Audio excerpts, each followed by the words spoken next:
चौथा पार्ट है इसका 4u² प्लस 8u। ये हमारा बहुपद दिया है, तो इसमें क्या करेंगे, हम पहले कॉमन निकाल लेंगे। तो कॉमन क्या हमारे पास मिलेगा 4u। तो हमारे पास इधर क्या बचेगा u प्लस इसमें बचेगा हमारा 2u प्लस 2। तो यहाँ पर हमारे पास दो फैक्टर आ गए, ठीक है। एक हमारे पास 4u आ गया, दूसरा u प्लस 2 आ गया। अब इसके हमें निकालना है शून्यक, तो इसको हम शून्य के बराबर रख देंगे कि जब 4u बराबर 0 तब u बराबर 0। 4 मल्टीपल में है, ट्रांसफर करेंगे डिवाइड में चला जाएगा। जब 4 से डिवाइड करेंगे किसको 0 को, तो हमारे पास मिलेगा 0। इसी प्रकार ये हमारा u प्लस 2 इक्वल्स टू 0 या u इक्वल्स टू -2। तो हमारे पास दो शून्यक आ गए, एक 0 आ गया, दूसरा -2 आ गया। अब क्या करेंगे बच्चे, हम इस बहुपद से हम इसका जो व्यापक समीकरण होता है, बहुपद होता है, उससे मान निकाल लेंगे। तो लिखेंगे हम बहुपद का व्यापक रूप। बहुपद का व्यापक रूप क्या होता है, ax² plus bx plus c, है ना। यहाँ से a का मान निकाल लेंगे, u² का गुणांक 4 है यानी a बराबर 4, x का गुणांक b है यानी u का गुणांक 8 है यानी b बराबर कितना 8। यहाँ पर अचर पद c है, यहाँ पर अचर पद दिया नहीं है, तो c बराबर कितना बन जाएगा 0 बन जाएगा। अब क्या करना है बच्चे, जांच करनी है। तो जांच कराएंगे, आइए तैयार रहिए जांच कराने के लिए। जांच, ठीक है। तो ज़रा गौर फरमाइएगा कि alpha plus beta equals to -b/a होता है। अल्फ़ा का वैल्यू कितना है 0 है, बीटा का वैल्यू कितना -2 है। 0 प्लस -2 इक्वल्स टू -b का वैल्यू आपके पास 8 है, 8/a का वैल्यू कितना 4 है, ठीक है। प्लस माइनस माइनस होता है, तो माइनस के 2 बराबर में इसको डिवाइड कर दीजिए, 4 दूना 8 माइनस के 2। तो यहाँ पर आप देख रहे हैं कि जो शून्यांकों का गुणनफल योगफल है उसका -2 बराबर -2, दोनों पक्ष क्या आ गए इक्वल आ गए, है ना। यही तो हमें दिखाना था। अब क्या करेंगे हम, गुणनफल यानी alpha into beta equals to c/a। तो अल्फ़ा का वैल्यू है आपके पास 0 इंटू बीटा का वैल्यू कितना है आपके पास -2, ठीक है, बराबर c का मान 0/4। जब 2 का मल्टीप्लाई 0 में कराएंगे तो किसी भी संख्या से हम जब मल्टीप्लाई कराते हैं 0 में तो 0 ही आता है, इक्वल्स टू जब 4 से डिवाइड करेंगे 0 में तो ये भी क्या आएगा 0 आएगा। तो इस प्रकार से यह सवाल आपका कंप्लीट हो गया। आई होप समझ में आएगा होगा। यदि वीडियो अच्छा लगा तो वीडियो को लाइक कर दीजिए और चैनल को सब्सक्राइब कर दीजिए, ठीक है। इसका अगला पार्ट हम बताते हैं। अगला पार्ट है इसका t² - 15 जब t² - 15 बराबर 0 तब t बराबर 15 बनेगा ना, t² बराबर 15 ही तो बनेगा। अब दोनों पक्षों के क्या करेंगे, हम वर्गमूल ले लेंगे, यानी यहाँ से क्या करेंगे हम, अगर यहाँ से स्क्वायर हटा दें तो इस पर रूट आ जाएगा, यानी t बराबर √15। ये क्या है इसका प्लस और माइनस का, क्योंकि रूट से कोई भी संख्या बाहर निकालते हैं तो प्लस ही आता है, प्लस को निकालेंगे तो भी प्लस, माइनस को निकालेंगे तो भी प्लस, इसलिए ये रूट में 15 जो होगा वो प्लस माइनस में होगा। तो एक हम धनात्मक चिन्ह ले लेंगे, एक हम माइनस का चिन्ह ले लेंगे। तो t बराबर 2 हमारे मूल दो मूल निकलेंगे, एक हमारे पास धनात्मक में निकलेगा 15 और एक निकलेगा माइनस का 15, है ना, √ में -15। तो 2 मूल निकल आए हमारे पास, ठीक है। अब क्या करेंगे हम ABC का मान निकालेंगे। तो बहुपद का व्यापक रूप क्या होता है, ax² plus bx plus c। a का मान कितना निकलेगा बच्चे u² यानी 1, t के गुणांक में 1 है ना तो 1 निकलेगा, और b बराबर 0 यानी x का गुणांक क्या यहीं पर है कहीं नहीं है ना, और c बराबर अचर पद 15 तो ये आ गया 15। अब क्या करेंगे बच्चे, जांच करेंगे हम। तो नज़रें जमाए रखिएगा स्क्रीन पे, ठीक है, समझ में तो आएगा ही। तो यहाँ पर जांच करनी है हमें, alpha plus beta equals to minus B upon A.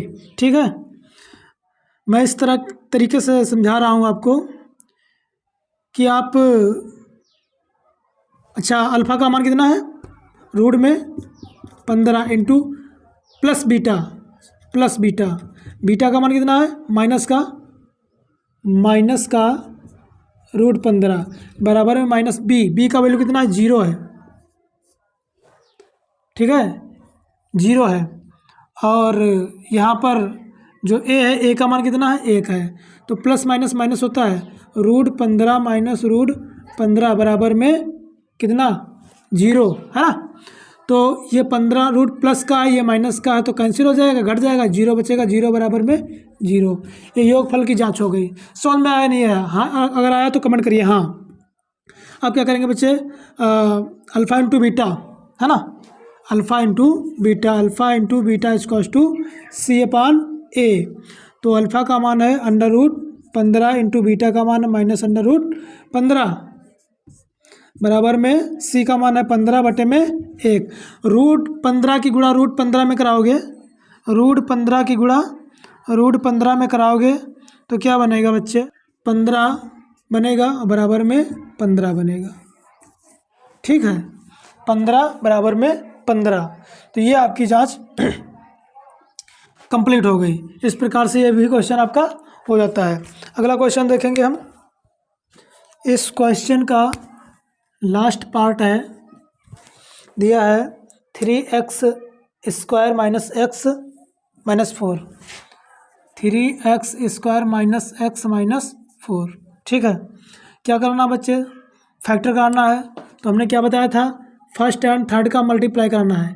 3 into minus के 4, 3 इंटू माइनस के 4 कितना बनेगा, 12 माइनस का। तो ऐसी दो संख्याएं आप तलाश करिए जिनका आपस में गुणा करा दे तो माइनस का 12 बन जाए, और उन्हीं को आपस में घटा दे तो माइनस का 1 बन जाए। एक्स का गुणांक यहाँ पर 1 है, लिखा नहीं तो 1 है, तो घटाने पर माइनस का 1 बनना चाहिए। तो कौन कौन संख्या है, माइनस का 4 है और 3 है। गुणा कराएंगे माइनस का 12 बनेगा, घटाएंगे तो माइनस का 1 बन जाएगा। तो पहले और थर्ड को छेड़ना नहीं है, इसके स्थान पर हम लिखेंगे माइनस का 4 और 3, यानी 3x स्क्वायर माइनस के 4x प्लस के 3x माइनस के 4। ठीक है, तो यहाँ पर हम क्या करेंगे बच्चे, दो पदों में कॉमन निकाल लेंगे। यहाँ पर कॉमन मिलेगा हमारे पास x, क्या मिलेगा, x मिलेगा। तो यहाँ पर 3x माइनस के 4 प्लस यहाँ पर 1 कॉमन मिलेगा तो 3x माइनस के 4। ठीक है, ज़रा गौर फरमाइएगा कि आप भूलना भी चाहोगे तो भी नहीं भूल पाओगे, मैं इस तरीके से पढ़ाऊँगा। यहाँ पर ये कॉमन है 3x माइनस 4 और x प्लस 1। जब 3x माइनस 4 बराबर 0 तब 3x बराबर 4 या x बराबर 4/3, पहला मूल्य यह आ गया। इसी प्रकार x प्लस 1 इक्वल्स टू 0 या x इक्वल्स टू -1। ठीक है, ठीक है मेरे लाल, इतना तो समझ में आ ही गया होगा।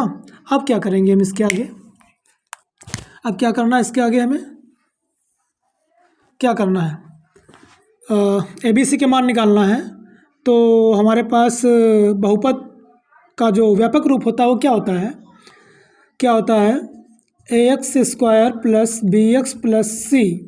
तो यहाँ a से मान निकाल लेंगे, x स्क्वायर का गुणांक 3 है तो a बराबर 3 और b बराबर माइनस का 1 और c बराबर माइनस का 4।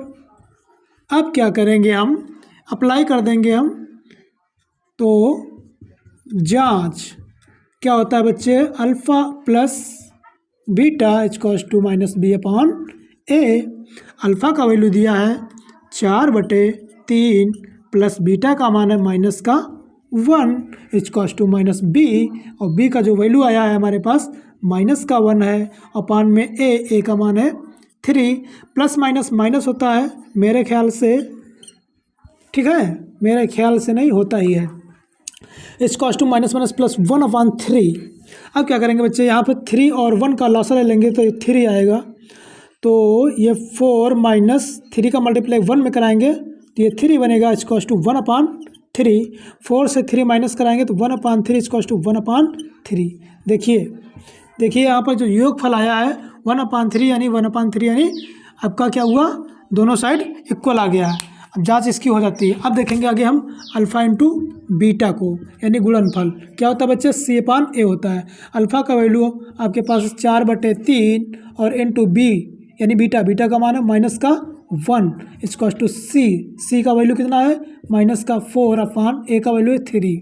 ठीक है, अब क्या करेंगे बच्चे, 4 का मल्टीप्लाई करेंगे 1 में तो ये बनेगा -4/3 इक्वल्स टू -4/3। तो यहाँ भी क्या हुआ, दोनों पक्ष बराबर। तो इस प्रकार से क्वेश्चन नंबर 1 में 6 पार्ट थे, 6 पार्ट को हमने सॉल्व कर दिया है बहुत बेहतरीन अंदाज में।